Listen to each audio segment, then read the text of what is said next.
देखा आपने। अब हम आगे बढ़ते हैं। जयपुर में लेपर्ड के आतंक से आम लोग दहशत में आ गए। अब तक तो जंगली इलाकों के आसपास के क्षेत्रों में तेंदुए का आतंक देखने को मिलता था, लेकिन बीते दिन सिविल लाइंस इलाके में लेपर्ड के दिखने से लोगों में डर समा गया है। इन इलाकों में मंत्री और सांसद का निवास है और इन आवासों में तेंदुए की घुसपैठ कई गंभीर सवाल खड़े कर रही है। लेकिन दूसरी तरफ अगर पर्यावरण संतुलन की बात करें तो ये जंगली जीव जानबूझकर इन इलाकों में नहीं घुस रहे हैं दोस्तों, बल्कि वन्य जीवों के लिए सुरक्षित इलाकों में मानव का हस्तक्षेप जो है वो एक बड़ा कारण बना हुआ है। तेंदुए की संख्या बढ़ रही है और उन्हें भी अपनी टेरिटरी बनानी होती है, खुद को बचाने के लिए भोजन की व्यवस्था करनी होती है। ऐसे में वन विभाग और सरकार को इंसानी सुरक्षा और वन्य जीव को बचाए रखने के बीच संतुलन बनाना जरूर होगा। योजना तैयार करनी होगी और नई तकनीक की मदद से लेपर्ड की जो घुसपैठ है उस पर नियंत्रण रखना होगा। एक आइए हम रिपोर्ट देखते हैं सर।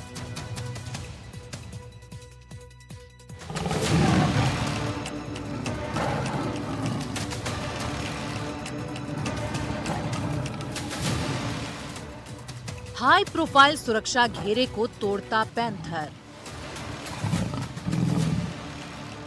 रिहायशी इलाकों में तेंदुए की चहलकदमी। टेरिटरी की तलाश, सुरक्षित घेरे में घुसपैठ। जयपुर शहर में तेंदुआ दिखने की घटनाएं अब लगातार बढ़ रही हैं। कल सुबह सिविल लाइंस के बेहद महत्वपूर्ण वीआईपी इलाके में एक लेपर्ड घुस आया और करीब 2 घंटे तक हाई अलर्ट की स्थिति बनी रही। वन विभाग ने कड़ी मशक्कत के बाद उसे ट्रैंकुलाइज कर सुरक्षित रेस्क्यू कर लिया। लेकिन सवाल है कि आखिर जयपुर जैसे बड़े शहरी इलाके में तेंदुए बार बार क्यों आ रहे हैं। ये सिर्फ एक जानवर के शहर में भटकने की कहानी नहीं है, बल्कि जयपुर के आसपास की बदलती भौगोलिक और पारिस्थितिकी तंत्र को समझने की जरूरत भी है। गुरुवार सुबह करीब 8 बजे जयपुर की सड़कों पर चहल पहल शुरू हो रही थी। तभी सिविल लाइंस में तेंदुए की मूवमेंट ने हड़कंप मचा दिया। ये वही इलाका है जहां राजभवन, मुख्यमंत्री निवास और मंत्रियों के आवास है। तेंदुआ पहले लेन नंबर 6 में देखा गया, फिर भागते हुए पूर्व उप मुख्यमंत्री सचिन पायलट के बंगले के पास पहुंचा। इसके बाद ये जल संसाधन मंत्री सुरेश सिंह रावत के बंगले में भी दाखिल हो गया। करीब 2 घंटे तक वन विभाग की टीम इस तेंदुए की लोकेशन ट्रेस करने में लगी रही। लगातार मूवमेंट बदलने की वजह से ऑपरेशन मुश्किल हुआ। आखिरकार ये पास के एक मकान की पिछली लॉबी में जाकर छुप गया और फिर टीम ने उसे ट्रैंकुलाइज कर सुरक्षित पकड़ लिया। आपके द्वारा हमने देखने की कोशिश करी, लेकिन वहाँ पे वो नहीं था। उसके पीछे गेट था। गेट के अंदर अपन कपड़े धोने के लिए लॉन्ड्री का एक स्पेस रखते हैं ना, वो कवर्ड था ऊपर से चारों तरफ से। उसके अंदर हमने पहले कुछ बर्तन फेंके, नहीं मिला। एक तो बाल्टी फेंकी तो वो मूवमेंट हो गया और मैं बिल्कुल तैयार था उसके लिए। जैसे ही मूव करेगा मुझे उसको ठोकना है, क्योंकि मैं ऐसी पोजीशन में था कि आना मेरी तरफ ही है उसको। तो पहली शॉट के अंदर मुझे दिखा और मैंने उसको ट्रैंकुलाइज कर लिया। दरअसल ये पहली बार नहीं है जब लेपर्ड शहर में आबादी इलाके में आया हो। पिछले कुछ महीनों में जयपुर के कई इलाकों में तेंदुए देखे गए हैं। इसी सप्ताह गुर्जर घाटी में भीड़ ने एक लेपर्ड को घेर कर पीट दिया था, जिसकी मौत हो गई थी। गोपालपुरा पुलिया के पास एक फैक्ट्री में घुसे लेपर्ड को पकड़ने में वन विभाग को 60 घंटे तक विद्याधर नगर इलाके में 3 लोगों को घायल करने वाले तेंदुए को ट्रैंकुलाइज कर नाहरगढ़ बायोलॉजिकल पार्क भेजा गया। मालवीय नगर के एक मकान की खिड़की में छुपे तेंदुए को भी वेंटिलेशन से निकाला गया। दुर्गापुर में सीसीटीवी फुटेज ने पूरे इलाके में दहशत फैला दी थी।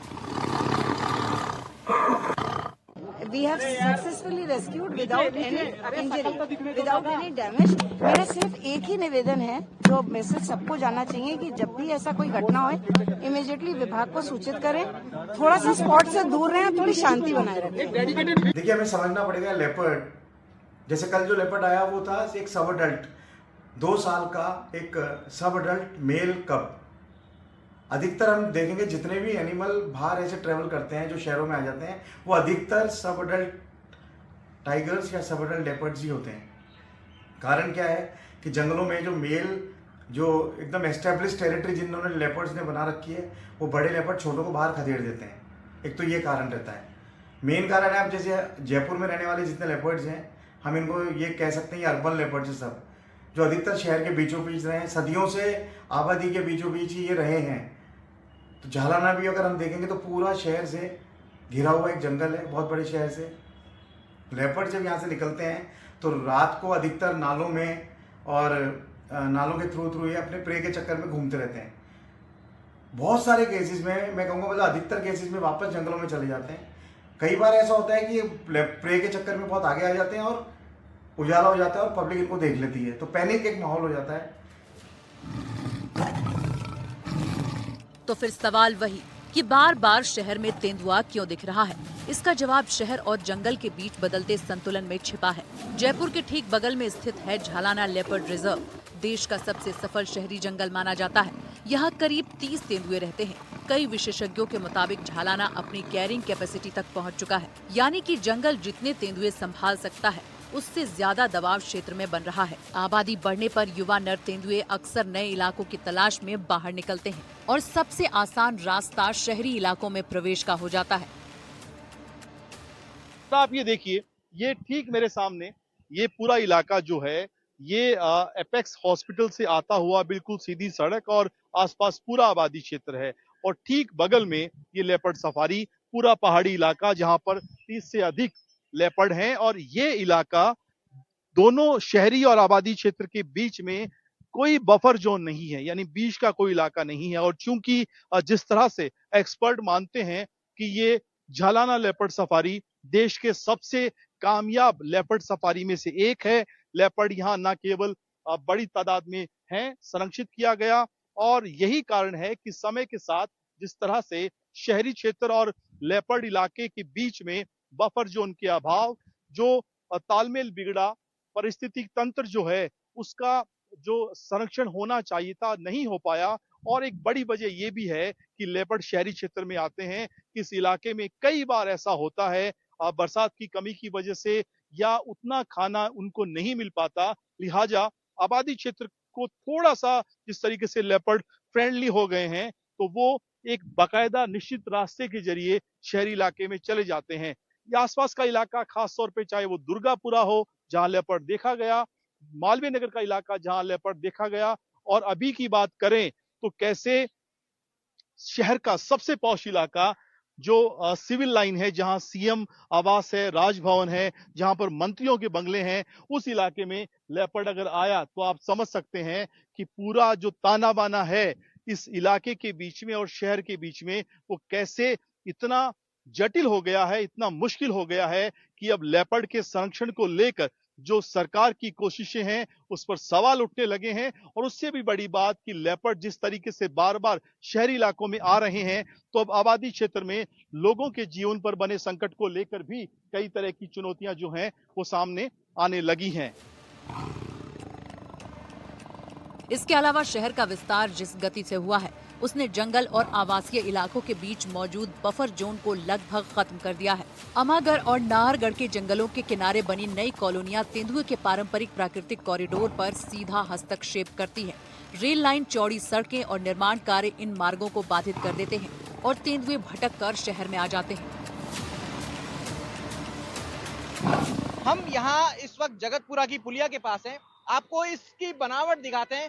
ये इलाका तकरीबन झालाना की जो पहाड़ी है, जो झालाना लेपर्ड सफारी है, उसके पीछे वाला इलाका है। ये पहाड़ियां आप देख पा रहे हैं, सहयोगी भागीरथ आपको पहाड़ियां दिखा रहे हैं और उन पहाड़ियों के बीच और रेलवे ट्रैक की बात करें तो तकरीबन 500 मीटर का अंतर है, जहां पर पैंथर आराम से पहुंच सकता है रात के समय। और ये दौसा दिल्ली रेलवे ट्रैक है, जो ट्रैक रेलवे स्टेशन तक जाता है, मालवीय नगर होते हुए, 22 गोदाम, इमली फाटक होते हुए। और वहां भी जो स्थितियां हैं वो तकरीबन दोनों तरफ ट्रैक के पेड़ अच्छे घने रूप में हैं और इससे पैंथर को इस बात का एहसास भी शायद नहीं होता होगा कि वो शहरी इलाके में आ गया।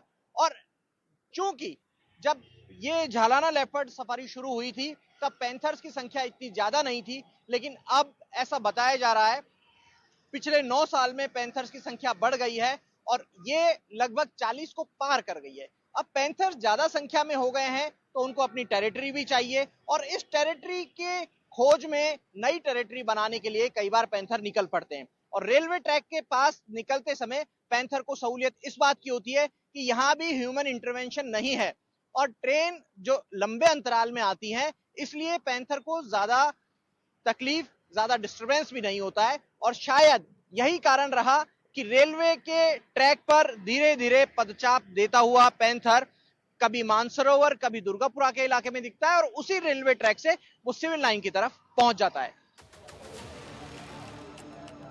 लेपर्ड के आबादी क्षेत्र में आने के पीछे सबसे बड़ी वजह भोजन की तलाश भी है। जंगल में छोटे शिकार जैसे खरगोश, नीलगाय के बच्चे या हिरण कम होने पर तेंदुए पालतू जानवरों और छोटे जीवों की तलाश में शहर की तरफ बढ़ जाते हैं।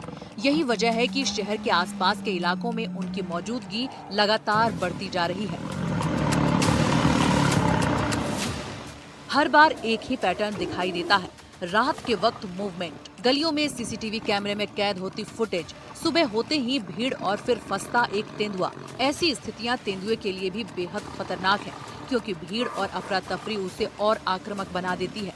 इन सभी घटनाओं ने इस बात पर जोर दिया है कि जयपुर को wild life sensitive urban planning की तरफ बढ़ना होगा। न केवल जंगलों और शहर के बीच बफर जोन बनाने की जरूरत है, बल्कि तेंदुओं की मूवमेंट ट्रैक करने के लिए रेडियो कॉलर जैसे उपाय भी समय की जरूरत बन गए हैं।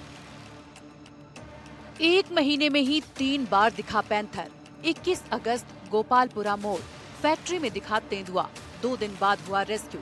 8 नवंबर दुर्गापुरा, लाल बहादुर कॉलोनी में हुआ मूवमेंट, नहीं पकड़ा गया पैंथर।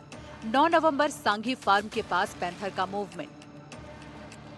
20 नवंबर सिविल लाइंस पहुंचा पैंथर, बेसमेंट से पैंथर का हुआ रेस्क्यू। कहां-कहां ज्यादा खतरा? आमेर, नाहरगढ़ के जंगलों में लेपर्ड की संख्या बढ़ रही है। लेपर्ड अपनी टेरिटरी बनाने के लिए दूसरे जंगल निकलते हैं। नए शावक अपनी टेरिटरी के लिए आबादी इलाके में आ जाते हैं। दुर्गापुरा, सांघी स्कूल, टोंक रोड क्षेत्र में लगातार मूवमेंट देखी गई है। शहरी विस्तार के कारण तेंदुए का कॉरिडोर हुआ बाधित। आवासीय इलाकों ने बफर जोन को किया खत्म। भोजन और टेरिटरी के कारण आबादी इलाके में विचरण, ऐसे मूवमेंट होगी कम। Wildlife sensitive urban planning की तरफ बढ़ना होगा। जंगलों और शहर के बीच बफर जोन को बचाना जरूरी। मूवमेंट ट्रैक करने के लिए रेडियो कॉलर जैसे उपाय जरूरी। सूचना मिलते ही 5 किलोमीटर के इलाके को सील कर दिया जाना चाहिए। जंगली जीवों के प्राकृतिक मार्ग की सुरक्षा जरूरी। सिविल लाइंस में कल दिखाई दिया तेंदुआ इस बात का सबूत है कि जयपुर में जंगल और शहर के बीच की दूरी लगातार कम हो रही है। सवाल सिर्फ सुरक्षा का नहीं, बल्कि जयपुर की आने वाली शहरी योजना पर भी है। अगर जंगलों के प्राकृतिक मार्ग सुरक्षित नहीं रखे गए तो ऐसे दृश्य बार बार सामने आएंगे। फिलहाल राहत यही है कि बीते दिन का रेस्क्यू सफल रहा, लेकिन आने वाले कल के लिए आज की जरूरतों को समझने की अधिक आवश्यकता है। जयपुर से विश्वास और शशि मोहन के साथ एनडीटीवी के लिए सुशांत पारिक की रिपोर्ट। तो देखा आपने, खुद को बचाए रखने के लिए, भोजन की व्यवस्था करने के लिए कैसे पैंथर जो हैं इंसानी। चलिए फिलहाल इसके साथ इस बुलेटिन में इतना ही, छोटे से ब्रेक के लिए रुकते हैं।